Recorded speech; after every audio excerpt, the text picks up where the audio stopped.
heart beating out of his chest, Zanka stares at something trying to squeeze itself through the doorway.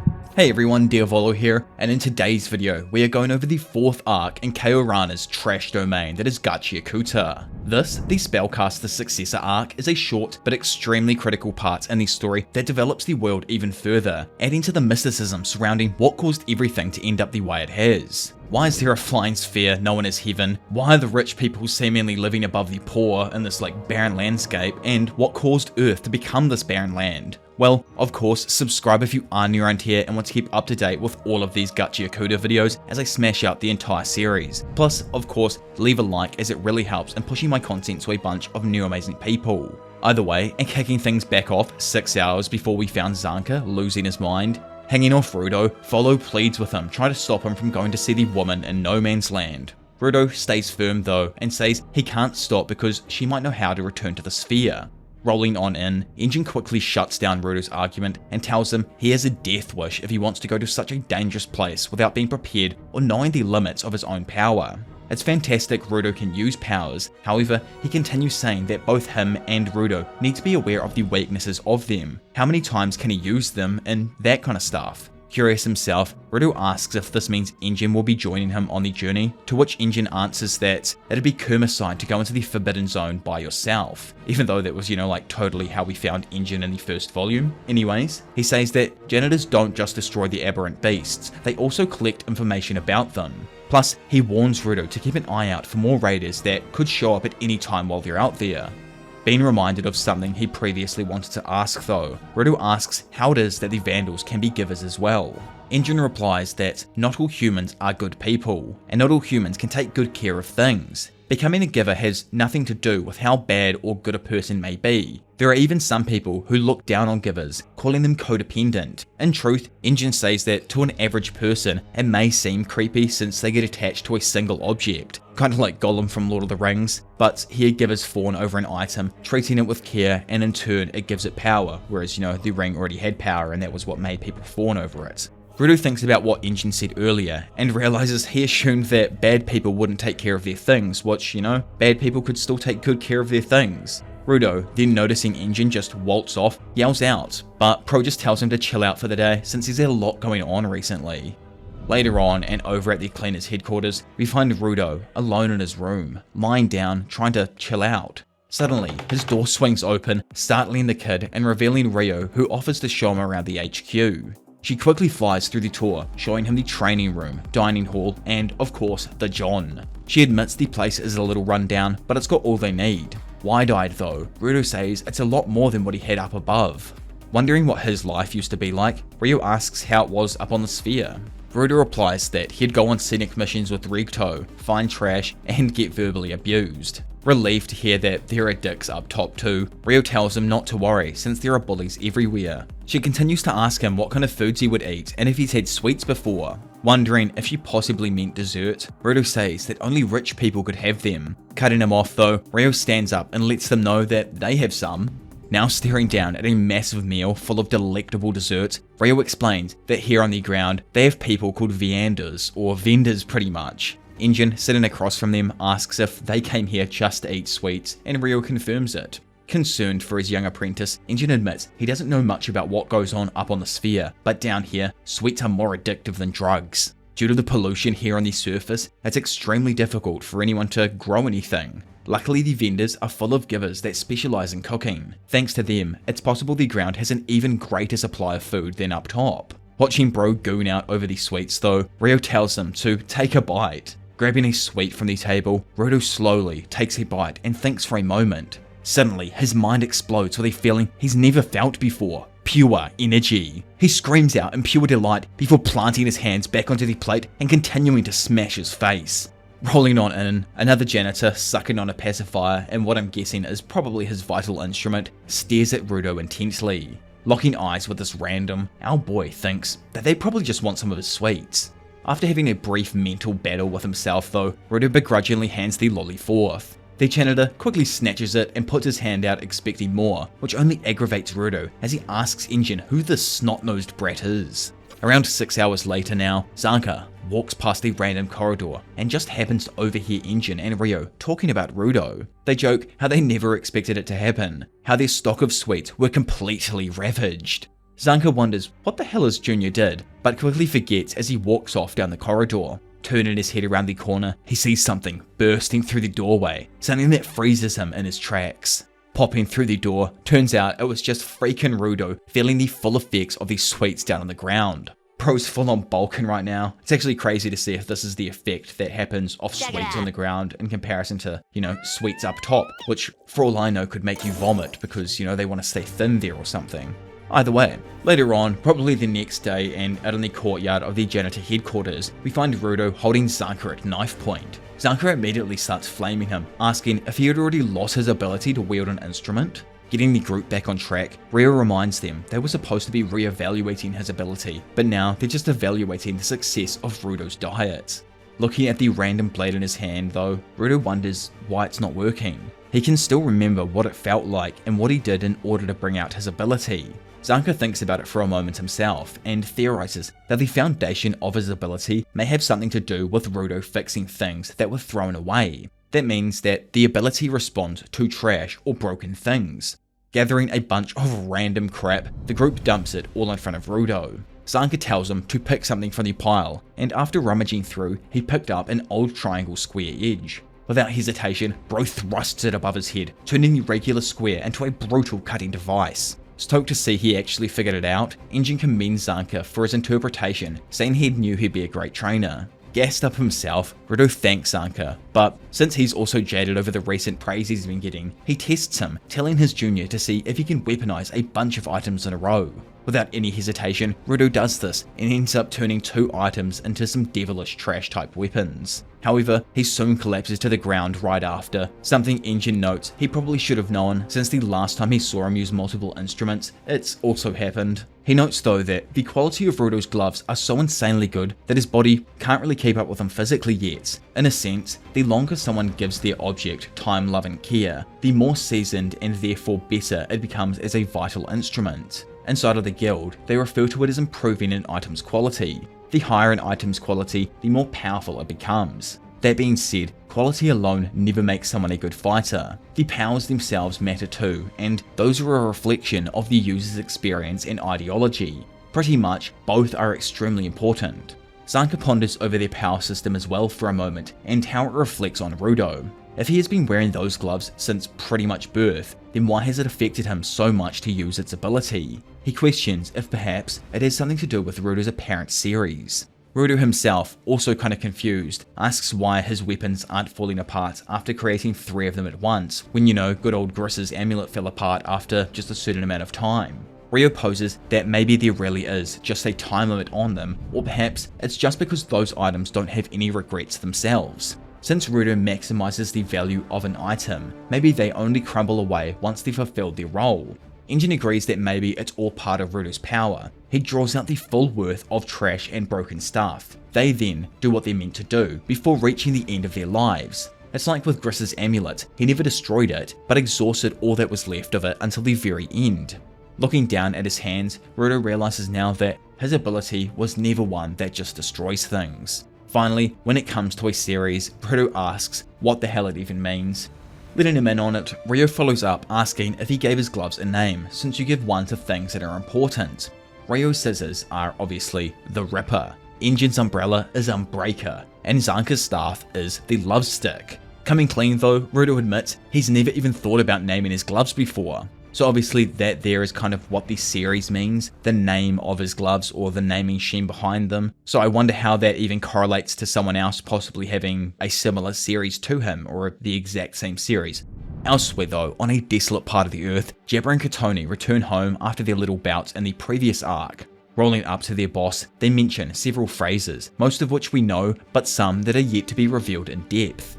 Later on now, we find Rudo washing his gloves in the sink, causing his hands to sting as the water touches. He leaves the bathroom, drying his hands as he walks towards his room. Waltzing through his door though, Bro is completely shocked to find Ryo laid out on his bed, questioning why he's up at such a late hour.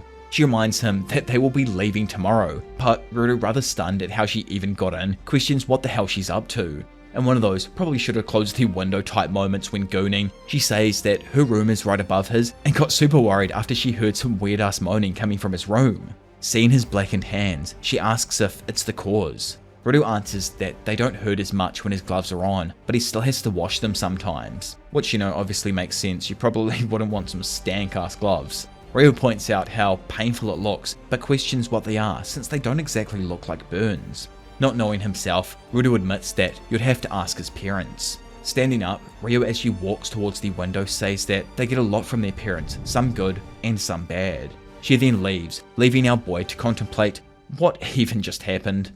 Elsewhere, Big Corvus along with Semio tells Engine that until Rudo's full face helmet is complete, he will have him head out to take care of the final preparations. Rudo, standing nearby confused, asks what those terms even mean, and Engine says that it's what janitors have to wear when they go into the Forbidden Zone. He continues saying that they have an artisan that makes the mask, but if you give them a deadline, they procrastinate and get absolutely nothing done.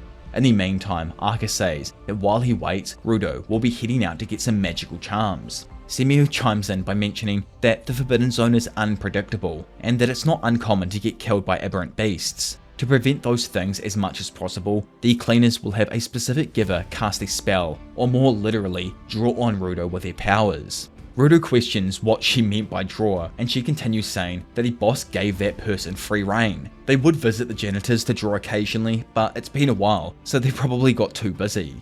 Slowly catching on, Rudo asks where they'll be going, and Engine answers the city of graffiti, Canvas Town. Turning around as a bunch of people then roll up, he mentions that for this mission to locate the woman of No Man's Land, all of these cleaners will be joining him. From Akuta, which is like Engine's kind of part of the Cleaners Guild, there is Zanka, Ryo, and then of course our goat Engine. From Eager, there is Dalman and Tamsi, and last but not least, the supporters Gris, Follow, and Thorm are also on the team.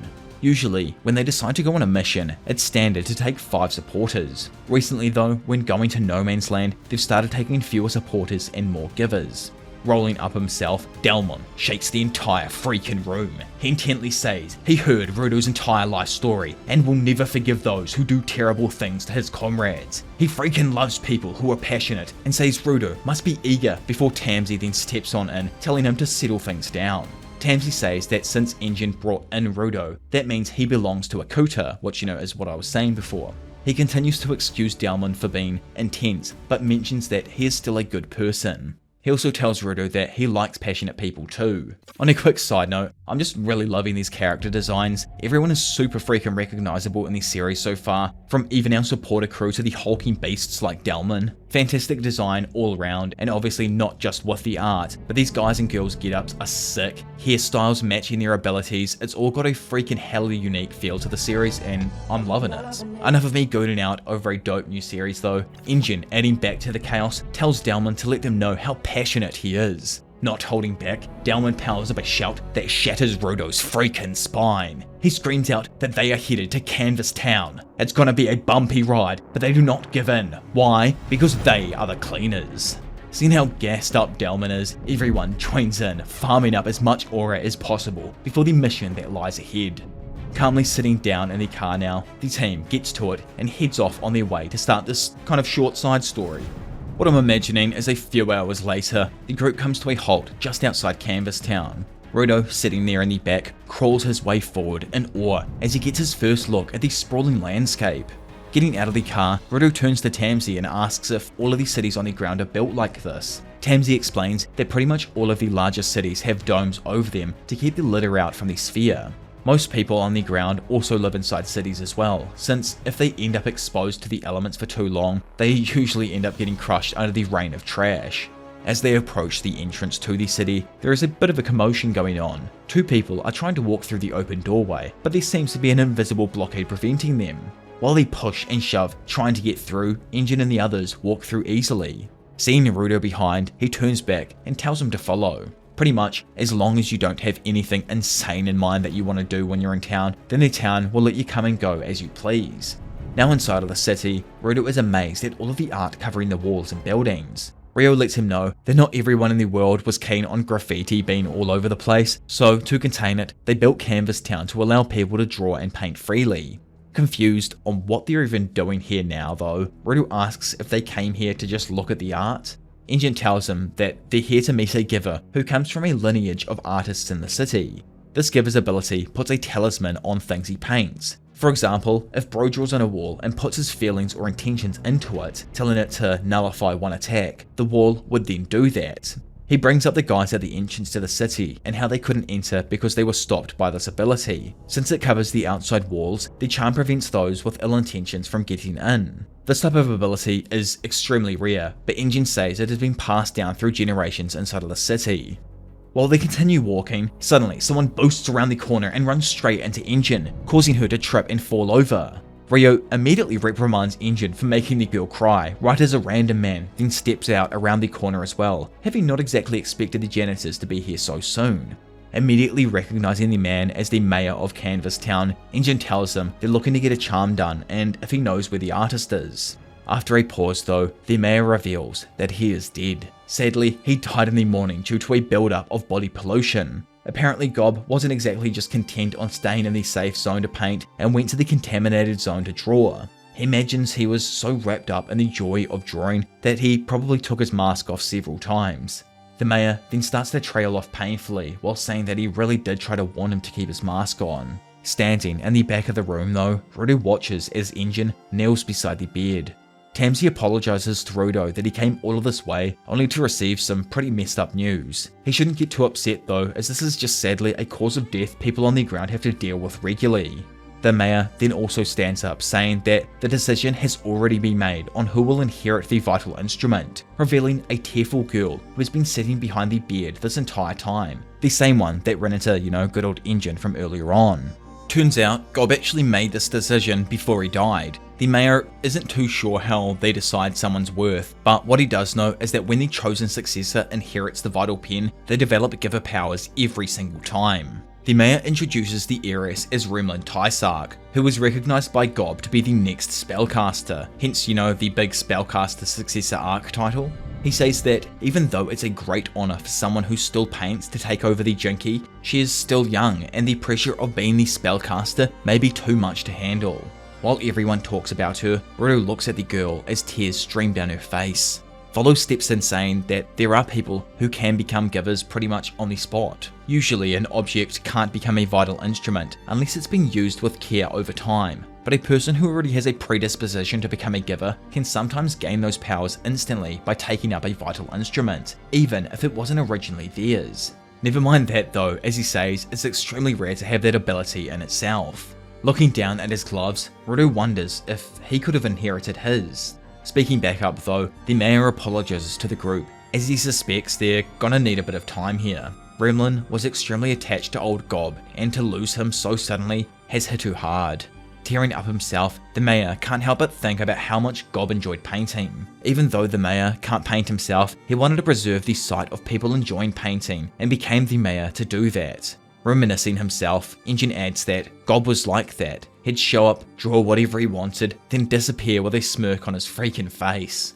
After a somber moment, Engine agrees that they should all head back and says they'll do some shopping before making their journey home. He looks at Remlin and lets her know they'll come and hang out sometime, but before he can even leave, she stands up yelling, "That's it, she's over it." Wiping the tears from her face, Remlin states that she's had enough of being glum and now it's time to party. Grabbing the pen out of the mayor's hands, Remlin boosts off, leaving everyone flabbergasted with what the actual fuggeroni just happened. Up on the roof now, they catch up to Remlin, who was setting up some spray paint cans around her.